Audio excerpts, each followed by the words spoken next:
রাত নামছে ধীরে ধীরে। একটি নির্জন গ্রাম, চারপাশে কুয়াশা আর অদ্ভুত নীরবতা।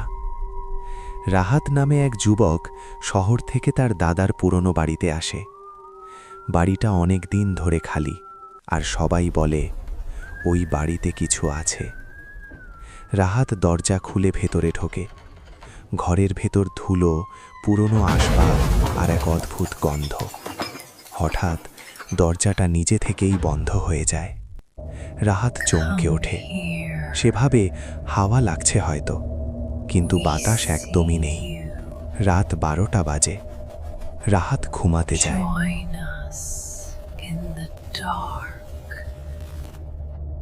রাহাত বাথরুমে যায়, আয়নার সামনে দাঁড়ায়। হঠাৎ সে দেখে তার পিছনে একটা কালো ছায়া দাঁড়িয়ে। সে দ্রুত পিছনে তাকায়, কেউ নেই। আবার আয়নায় তাকাতেই ছায়াটা এবার তার খুব কাছে। পুরনো একটি ডায়েরি খুঁজে পায়। ডায়েরিতে লেখা, এই বাড়িতে যে আসে সে আর ফিরে যায় না। একটা আত্মা এখানে আটকে আছে, প্রতিশোধ নিতে। হঠাৎ ঘরের লাইট নিভে যায়। পুরো বাড়ি অন্ধকার। ধীরে ধীরে সামনে আসে একটি ছায়া মূর্তি, রক্তাক্ত চোখ, বিকৃত মুখ। রাহাত দরজার দিকে দৌড়ায়, কিন্তু দরজা খুলছে না। পিছনে তাকাতেই দেখে সেই আত্মা তার একদম কাছে।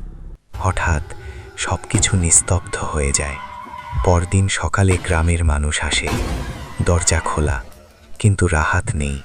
শুধু দেয়ালে লেখা, আমি এখনো এখানে আছি। রাহাত দাঁড়িয়ে আছে, কিন্তু সে আর মানুষ নেই।